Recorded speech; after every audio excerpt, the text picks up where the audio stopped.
I'm joined today with Ray Greenhow. Now, I've met you several months ago because you're an excellent researcher and you've got a special event coming up at Barrow Library in a couple of weeks. Can you tell me what the event is? Yes, it's on the life of John Kent, which I did the book on. That's Britain's first black police officer. And it'll be on the Monday, the 18th of October, Black History Month, and it'll be between 2 and 3 o'clock. And this is going to be at Barrow Library. As I said, I've heard you speak before, and you're incredibly articulate about John Kent. So how did you get involved in research? Originally, I started doing some research on a number of issues to do with the Lakeland, and I came across an officer who died on the Lakeland Fells and managed to get him added to the Roll of Honour, and that took me into a whole line of research. However, I found that officer was originally working with John Kent in Maryport, and I knew of John Kent, but had paid it no mind beyond the original book of Carlisle City Police by former Superintendent Bob Lowther. He had originally identified John.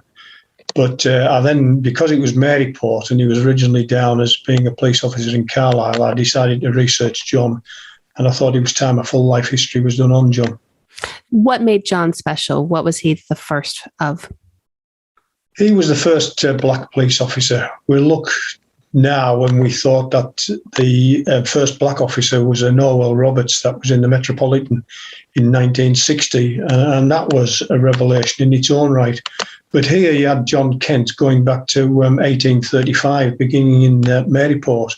And when you consider that his father was a freed slave, and then within one generation, his son is a police officer, a pillar of the community, and giving evidence in court, and to the same family that had originally had his father into slavery at Coldew Abbey. So it seems like John Kent had quite a remarkable career.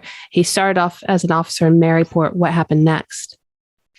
John was at Maryport for about 18 months, and then after that he moved to Carlisle. I think his family was still at Carlisle. He'd been married by then, and I believe his wife stopped at Carlisle. However, when John went up, he was working there as a pavior, but also as a supernumerary officer, and that is to work on an ad hoc basis, called upon when required. Then after that, he got a permanent job as a watchman on the night patrol, and then he moved on to being a day constable, where some of his more interesting incidents came to light. John's main career was at Carlisle, and it was not uncommon in those days for officers to drink alcohol. John got a warning, and he was caught doing it again, and unfortunately he was sacked. However, that was when his career at Carlisle was thought to end, but it didn't. He then worked in the courts as an usher, which is something I've been able to turn up, and then after that he went out to Longtown as a police officer and worked there.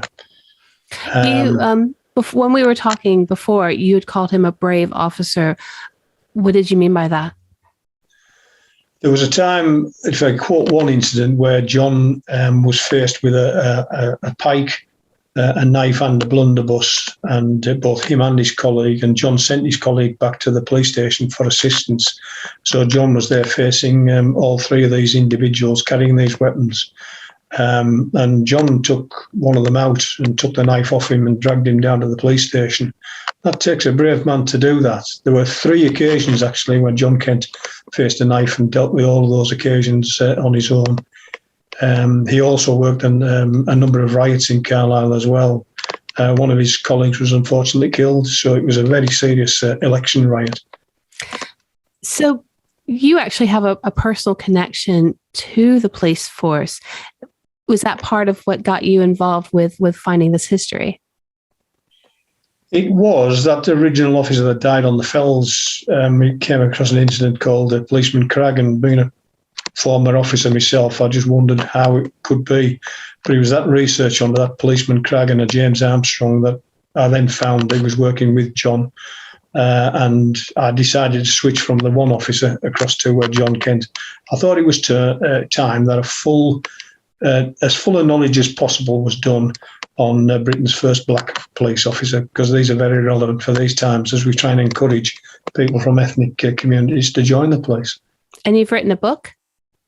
Yes, the book's been on sale now from Bookcase at Carlisle. They were the publishers, and that can be found on the internet. But on the day when I come down, I'll be trying to fetch some copies of the books down with me. Okay, so we're going to remind everybody it's going to be the 18th of October at Barrow Library. Yes. What was the time again? 2 to 3 o'clock. Thank you so much for being on the show. I always enjoy speaking with you, and I hope that in the future we can have a few more historical discussions for Can Do FM. Certainly.